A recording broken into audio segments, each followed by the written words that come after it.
Hi guys and welcome back. This time a snowfield edition. It has snowed a little bit, but today I am going to be working on the Diamondback Ascent. Okay, so you may remember when I built this bike, it had the 7-speed Shimano STX shifters on it, which is great. And what the hell's up there? And I figured I would be able to put a 7-speed cassette onto the 6-speed for replacing this. You can do that in some instances, but in this instance you can't. I needed a bigger Freehub. So I actually just went looking through my parts drawer and came across this hub. Let me zoom out. Oh, I can't zoom. Can I zoom out? This hub, it's a Shimano R500 hub, which I bought for some reason. I don't know exactly why, but I bought it a while ago and it's just been sat in the drawer. Might have bought it for the axle, not sure. But it comes with an 8-speed hub, which the 7-speed will obviously fit onto. I need a few spaces to pack in the bottom here, so space it out. But I'm going to try and swap this 8-speed for this 6-speed. We'll see exactly what we need to do when we take it apart, because I think it's the right style. Maybe looking at the imprint on the bottom, because they have different styles on the bottom. But there's only one way to find out. So this is my original problem. I've already loosened it, just in case you're wondering. But this is the 6-speed cassette. Take that off. And this was hard to find as well, this 6-speed cassette. Real hard.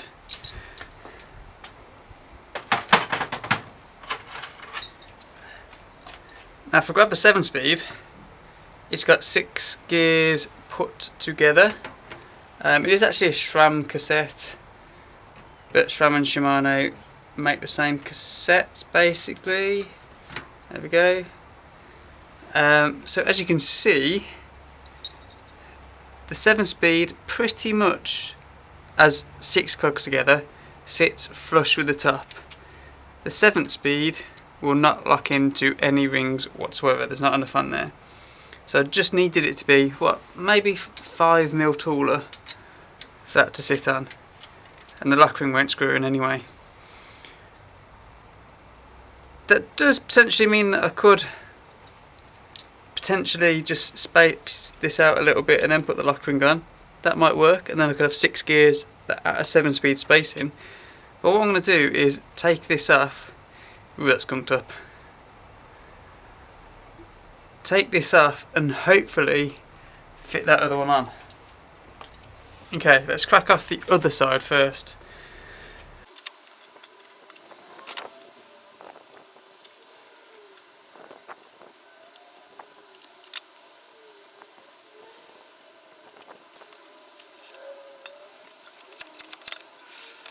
Okay, so I've pulled the axe out the non-drive side purely because if I do need to change the spacing, I'm going to need to remove some from that side itself.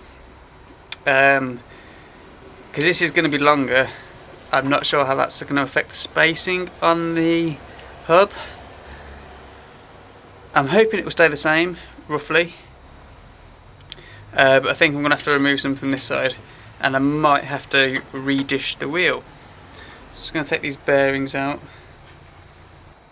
Okay, now this style of free hub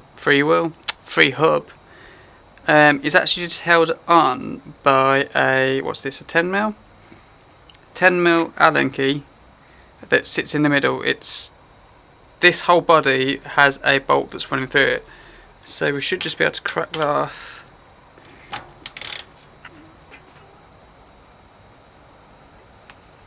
There we go.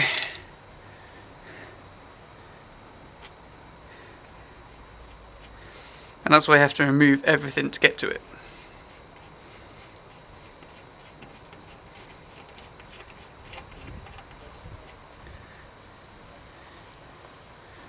So there's the centre axle bolt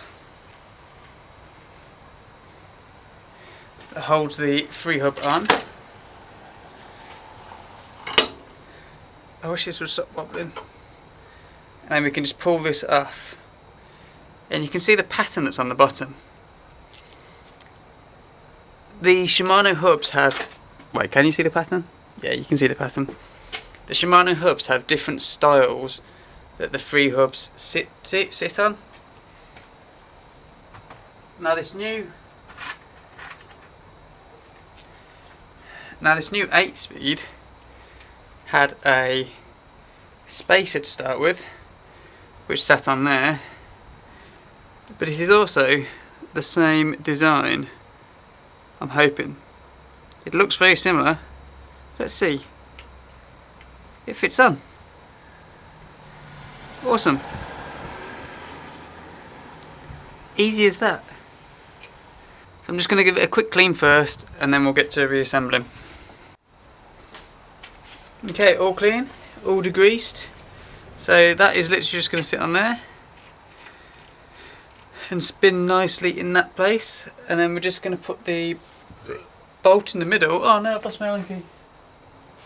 See, I do this all the time. Right, I've taken the end off that and now I can't find it. Found it. Okay. Ugh, grease. Don't want grease on there.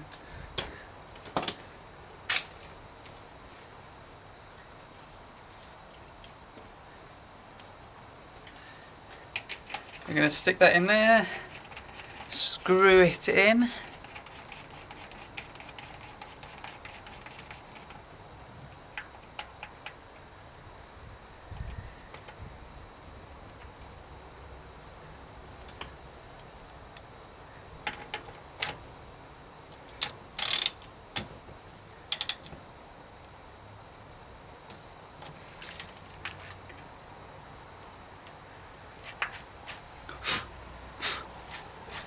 There we go.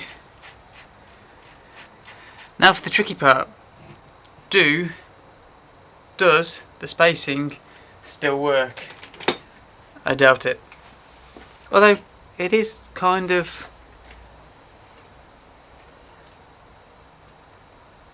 It's kind of the same height internally. It's just got an extra few rings extra height externally, so it might still work. We'll see.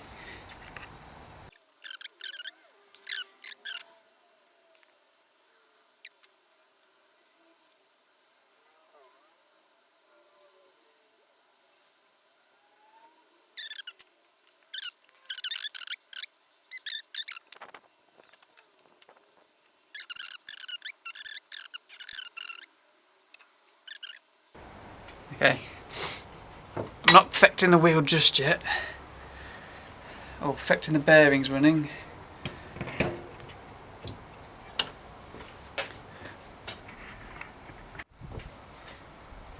Okay, so what you've seen already on this is how tall the 7-speed sits on here, how much space I need. So what I'm actually going to need to do is work out, there we go, how many spacers I need. Which looks like it might just be one. And I've got these from old cassettes. So I'm just gonna test it. Looks like I need another one.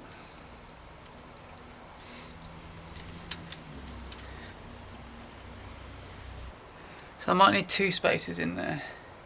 Like I say, these have just come from old cassettes and they're actually the spacers that sit between the rings.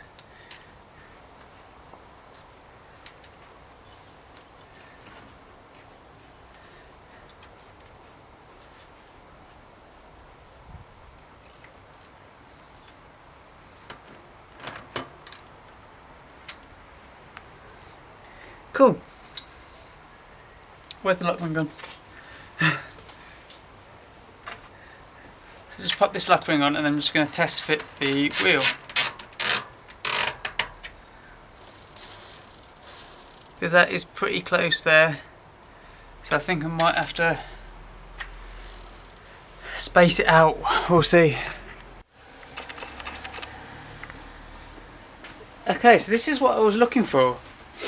I was actually thinking putting this bigger Freehub body on would bring the last cog of this cassette too close to the frame and I wouldn't have enough spacing, but it's actually good. I've actually got still quite a bit of space there.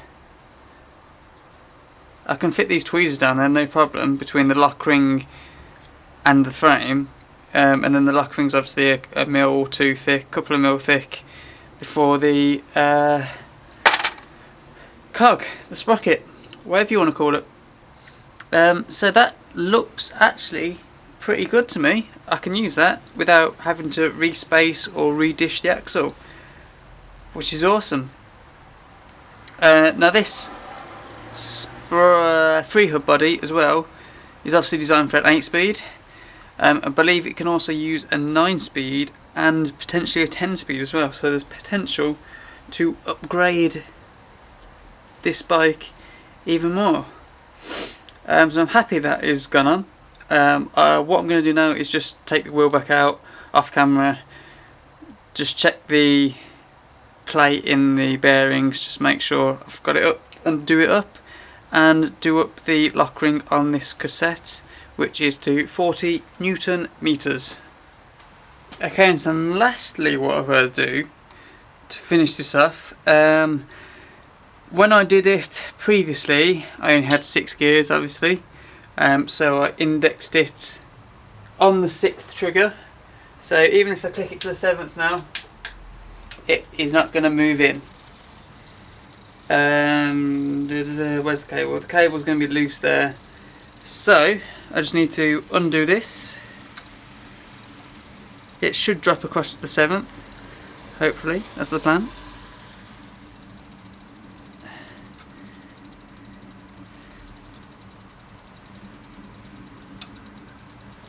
So you're going to put a bit of cable through.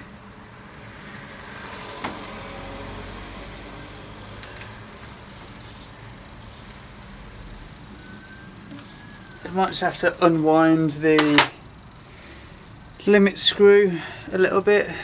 Where's my screwdriver? Let me just reach round you.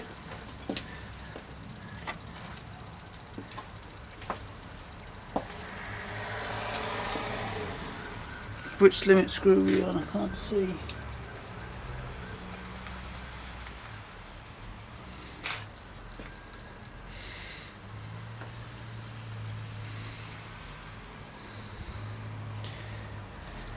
There we go.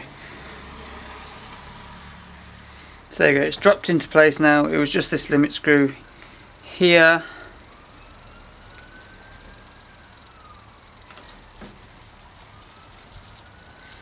Gotta make sure it's lined up from the back. I've just broke a cap of something, nothing important.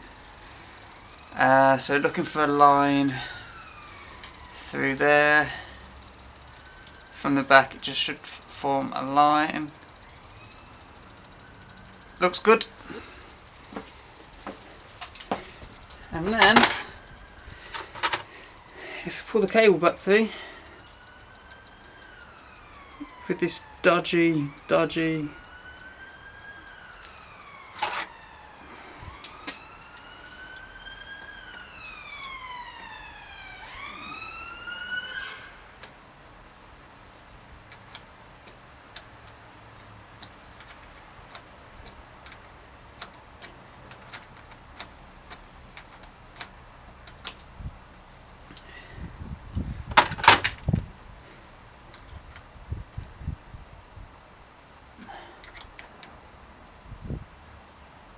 let's see if that works. 7, 6, 5, 4. Oh, it tried to climb a bit high then. 3, 2. Whoa, yeah, okay, I need to adjust the limit screws. Okay, more limit screw adjusting later. The low limit screw was round white. The low limit screw was wound right out so that it was swinging too far that way. And initially as well, the chain was trying to climb up the cogs when you change gear. So to me that indicated there wasn't enough tension on the chain. So I wound this limiter, this adjuster here, in so it was closer to the derailleur and it put a bit more tension on. And now, hopefully, 7, 1 click 6, 1 click 5, 1 click 4, 1 click 3,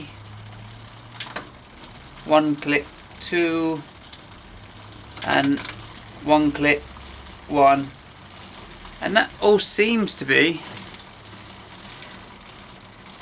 nicely in gear.